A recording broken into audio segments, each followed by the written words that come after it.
ఈ వీడియోని చూసే ముందు మా 9 రోజెస్ ఛానల్ని సబ్స్క్రైబ్ చేయడం మర్చిపోకండి.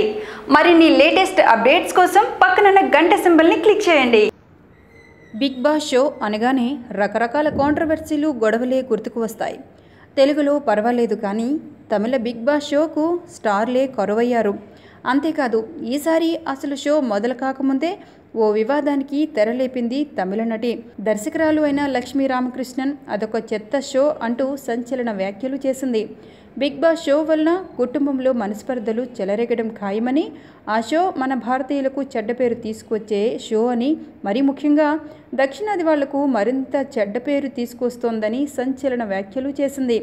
వ్యక్తిగత మనోభావాలు దెబ్బతింటాయని, స్వేచ్ఛగా బతికే వాళ్లను బంధించినట్టు అవుతుందని, ఇలాంటి ప్రోగ్రామ్స్ చూడటం వల్ల కుటుంబ సభ్యుల్లో కూడా అభిప్రాయ భేదాలు రావచ్చని, అంతేకాదు బిగ్ బాస్ షో నన్ను పాల్గొనమని కోరారని, కానీ నేను ఎంత మాత్రం ఆ ప్రోగ్రాంకి వెళ్ళనని, 10,000 కోట్లు ఇచ్చినా ఖచ్చితంగా వెళ్ళనని చెప్తోంది ఆమె. ఆడ మగ తేడా అనేది లేకుండా అపరిచితులతో కలిసి బిగ్ బాస్ హౌస్లో ఉండాలి. 2 నెలల పాటు సాగే ఈ వ్యవహారం వల్ల కుటుంబ బంధాలు దెబ్బతింటాయని ఆవేదన వ్యక్తం చేసింది. తెలుగు టీవీ చరిత్రలో అత్యంత ఖర్చుతో తీసుకున్న రియాలిటీ షో బిగ్ బాస్. 10,000 చదరపు అడుగులు విశాలమైన అతిపెద్ద సెట్లో బిగ్ బాస్ షో నిర్వహిస్తున్నారు.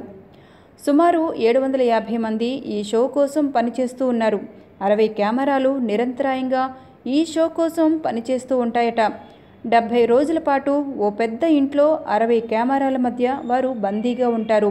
వారి సొంత పనులను వారే చేసుకుంటూ బయట ప్రపంచంతో సంబంధం లేకుండా ఈ 70 రోజులు ఎలా గడుపుతారు అన్నది ఆసక్తికరంగా ఉంటుంది. బిగ్ బాస్ ఇండియన్ బుల్లితెర రియాలిటీ షో చరిత్రలోనే ఒక రెవల్యూషన్. కొంతమంది సెలబ్రిటీలను ఒకే చోట ఉంచి వారి చుట్టూ కెమెరాలను పెట్టి వారి ప్రతి కదలికను రికార్డ్ చేస్తూ చూపించే ప్రోగ్రాం బిగ్ బాస్ షో.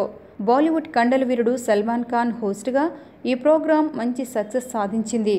మరి తెలుగులో ఎన్టీఆర్ వెర్షన్ ఎలా ఉంటుందో చూడాలి.